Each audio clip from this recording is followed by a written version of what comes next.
Good Wednesday morning, y'all. Welcome on into today's FreightWaves Now Community Spotlight. I'm Kaylee Nix, and it's Wednesday, so we get to chat with Alan Adler all about today's episode of Truck Tech. Alan, thank you for joining us this morning. I'm going to start off with a terrible joke about Hannah Montana and the best of both worlds, because that's what we've got coming down the pipeline from Daimler, talking about the E plus the AV. Let's talk about it. Oh, I like that. EAV, I get it. You know what? It's just something that's probably, it might even seem overdue, Kaylee, but the idea of having, and this is just announced this morning, the idea of having an electric version of an autonomous truck.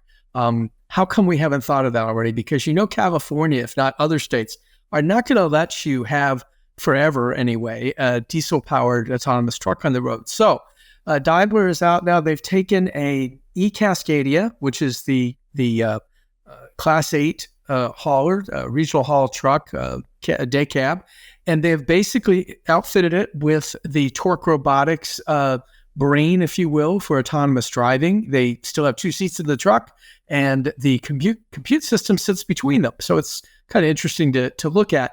And it also was a pretty good job of packaging to get all that into a day cab. We saw this once before, about a year ago, when Kodiak Robotics sort of took a Peterbilt 579 and added their system mostly to it. Never really put it on the road, never showed it beyond just the display floor at the ACT Expo. But Daimler has got a real running demonstrator now that they are going to be showing to customers and things like that. My question really was, hey, what does this do? Does this now put you in a position where you could take, say, your medium-duty electric EM2 truck and compete with Gatik? Gatik's out there all by itself in that sort of middle mile space. And obviously Daimler wouldn't answer that question directly, but you got to believe this is not a technology that will just be a demonstrator for long. I think it's fascinating that you bring up Gatik, because as you mentioned, they're running, and they're running pretty well. They have that established partnership with Walmart in Northwest Arkansas, and they've expanded to, I think, the suburbs of Dallas, as well as some other areas out there in kind of that middle mile autonomous space. And they're doing really, really well, the first real company to do that. And that begs the question, how long do we see before this bleed over goes into some of these other companies who are saying, okay, maybe we're just experimenting right now, but this could be a real line towards genuine, true success in a partnership between electric vehicles and autonomy together in the future?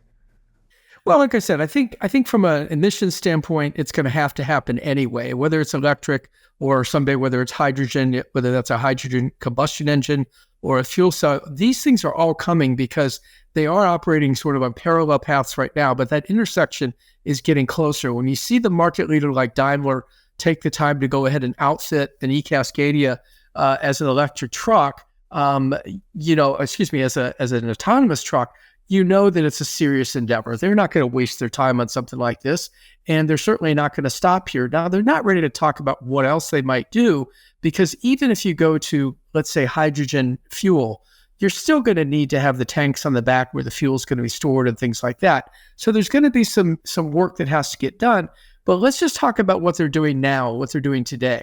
The idea of an autonomous truck on short haul or a pickup and delivery, it doesn't make a ton of sense. I mean, the reason that Daimler and Torque and even his partner Waymo, which is sort of pressed pause on this for the moment, they're looking at a hub to hub, 250 miles or something like that minimum.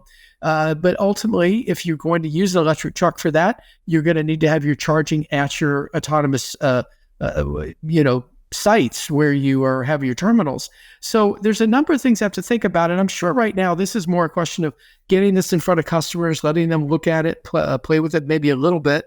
I don't think they're going to make a fleet of these things, but I suspect that this is a signal of more to come.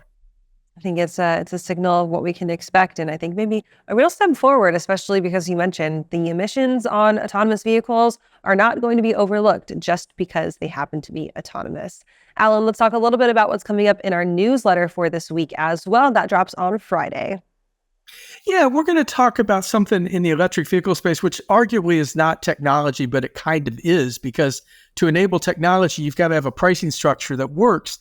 And so we're going to chat with Rich Moore, both on video and as part of the newsletter itself, sort of, giving him the written word, or we'll write about him and then we'll talk to him too, on the idea of residuals. That is, what is an electric truck worth when you're done with it? And, the idea that the turn cycle for many fleets is 4 to 7 years.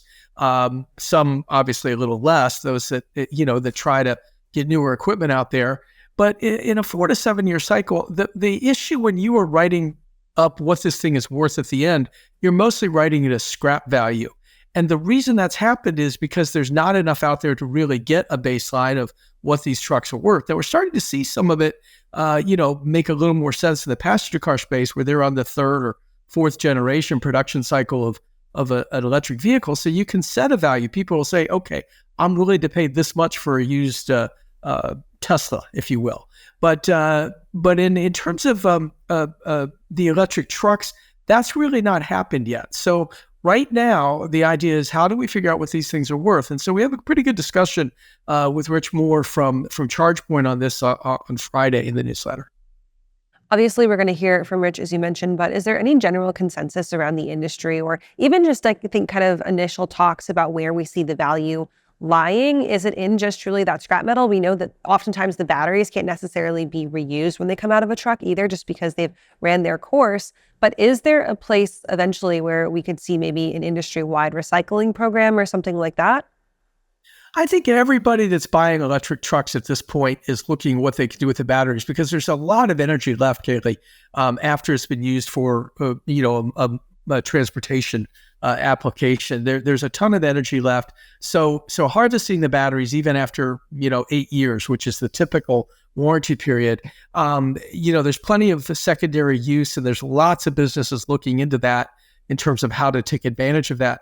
I think, figure out what a residual is going to be for, let's call it a e-Cascadia, since you're talking about that. It's going to have some value, certainly, but, you wonder where they're going to go, because if you don't have, enough charging now just for the first generation, if you don't have an infrastructure in place, you're really in a big world of hurt in terms of what you're going to do with these trucks later.